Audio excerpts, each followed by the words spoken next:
something's going on, and I don't think any of us really know yet what's going on between Russia and Turkey. Okay, now Russia is a part of the Minsk group, the United States and France, who are supposed to oversee and be, peacekeepers in this region. And Russia has done their thing. They've stepped in. The fighting has stopped for the time being. Supposedly this thing's going to be implemented. But then there's stuff going on between Russia and Turkey that we hear. Turkey's talking about sending troops. Is Turkey sending troops? Why would Turkey be sending troops? I mean, the story is that they've already sent troops and mercenaries and are a part of the aggressor, are fueling the aggressions here.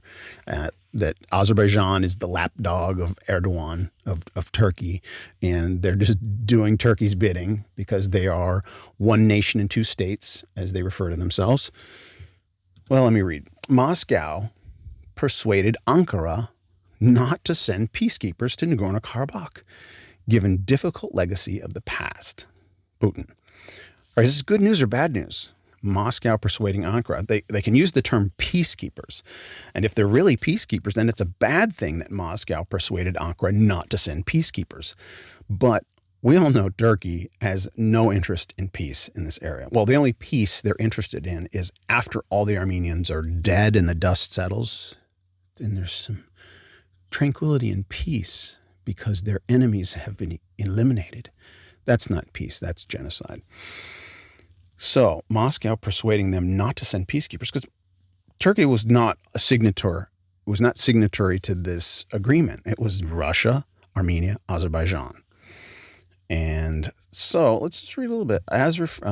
Moscow has been able to persuade Azerbaijan and Turkey that conditions that can thwart the agreements on Nagorno-Karabakh should not be created. As refers to the peacekeeping mission, Azerbaijan and Turkey always talked about the possibility of Turkey's participation in peacekeeping efforts. Anyway, I think that we have been able to persuade our Turkish partners and our colleagues in Azerbaijan that conditions that can thwart our agreements should not be created. Conditions that can push one of the parties of the agreement to some extreme methods and extreme actions, Putin said, clarifying that he means the very heavy legacy of the past years and the tragic and bloody incidents and the genocide that took place during the years of World War I. It's a factor that can be recognized or not recognized. Someone recognizes it, someone does not recognize it, but there are no issues for Russia here. We recognized it long ago. So why to provoke Armenia with the presence of Turkish soldiers on the contact line? I think President Erdogan also admitted and understands we encountered no problems here, the Russian president said. All right, so Putin is referencing the Armenian genocide. It's like, why, Turkey, would you send? So he's thinking, he's confident he's persuaded them not to send peacekeepers there. Is that true? Is that true? Well, before I dig a little bit deeper into this, I'm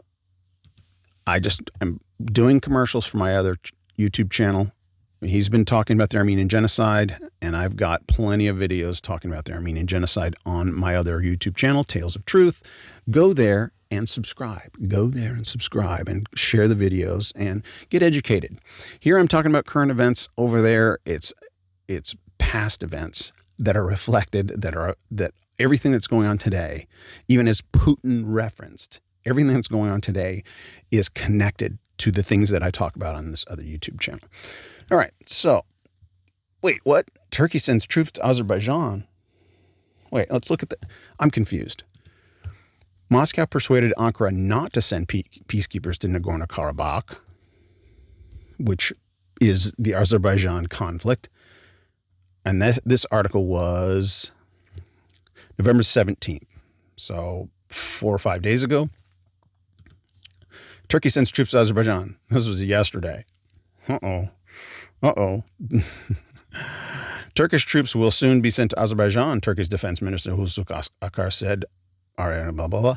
The land troops had completed preparations, the minister said. On November 17th, the Turkish parliament approved President. Okay, so the day that Putin was talking to Erdogan about not sending them, it was approved. Last week, Erdogan announced that Ankara and Moscow have signed a memorandum on creating ceasefire control center in Azerbaijan, adding that Turkish servicemen will also participate in the joint peacekeeping mission in Nagorno-Karabakh. However, Moscow stated that Russia and Turkey will work on the Nagorno-Karabakh issue through a monitoring center in Azerbaijan, adding that there has been no talk on joint peacekeeping missions. All right, well, it's not pretty. It's looking ugly. Turkey understands military actions against Armenia would mean Russian-Turkish war, according to this expert. It sounds like Turkey is ignoring Russia, and Russia is saying, knock it off, knock it off. And Turkey is pushing the envelope. Turkey is testing the waters. Erdogan has his own agenda. And I think it's related to the coronavirus. I mean, the world is in an unstable situation. The United States presidential election, there's a bunch of hanky-panky that's been going on behind the scenes, and they may have succeeded in a coup. I'm just following the data. And if Biden is sworn in, it's not going to be a good thing for international relations, for the United States, for our peace-loving. I won't go into that. But I think Turkey is desperate, and desperate times call for desperate measures. And I don't know, Russia and Turkey are enemies. So Turkey understands that launching military actions against Armenia would mean a Russian-Turkish direct war, but the Turkish-Russian relations have not yet reached the degree of tension which could lead to a direct war. Expert on Turkish studies Ruben Melkonyan told Armen Press, commenting on the reports that Turkey is deploying troops and military transport aviation in Ingrid section on the border with Armenia. So this is a couple days ago. According to Melkonyan, this issue can be viewed in a broader perspective, mainly from the perspective of regional developments. He said Iran as well has deployed troops on the border. Russia is increasing its military presence in the region with the deployment of peacekeepers in Artsakh. Moreover, Russia's entry is an expected and legal entry to the region and Artsakh. And it's natural that Turkey, as another key role player in the region, having aggressive goals with the South Caucasus, should have applied to political and military element, which is the deployment of troops and military equipment at the border, he said. The expert stated that all this can pursue several goals. According to him, the first one is the demonstration of power and the political message addressed to the two regional players, Russia and Iran. Secondly, we'll try with this to strengthen its aggressive aspirations in Azerbaijan. Okay, you can read all this on Armen Press. Asked whether Turkey's actions would lead to concrete military operations, Ruben Melkonyan said starting direct military operations against Armenia doesn't mean Armenian-Turkish war only. It means Russian-Turkish war.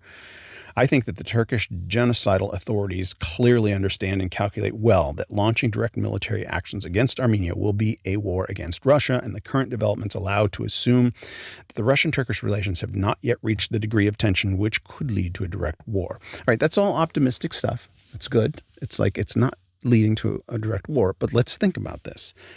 If Turkey really is in a desperate situation, as many countries are because of these lockdowns imposed by, economies are still suffering and struggling, and people are frantic and panicked about this virus, right? I don't mention it much. I don't talk about it much, but it's kind of the elephant in the room. We all realize that this virus that was launched, it was like a bomb going off on the entire planet. And I referred to it earlier as a global Chernobyl, right? The world has been affected and everybody is suffering. And so hostile actions arise from people's frustrations. And this may be that paradigm shift, that pivotal moment in history where a bad actor is all in. They have an agenda. Erdogan thinks he's the Sultan in the new Ottoman Empire, and now's the time. Who's going to have the will to resist him? Will Russia have the will to resist him? If he goes at it, this guy's saying it's a war against Russia. Then where does the USA fall?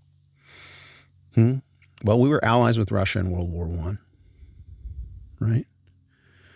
I would say, like that's the scary thing. And it really depends on who's president, which side we would fall.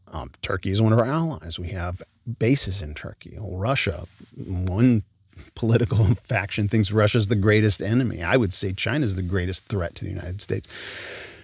In this war, we would have to side with Russia. Just food for thought. Subscribe, share. I'm just trying to inform. I'm putting some of my opinions out there.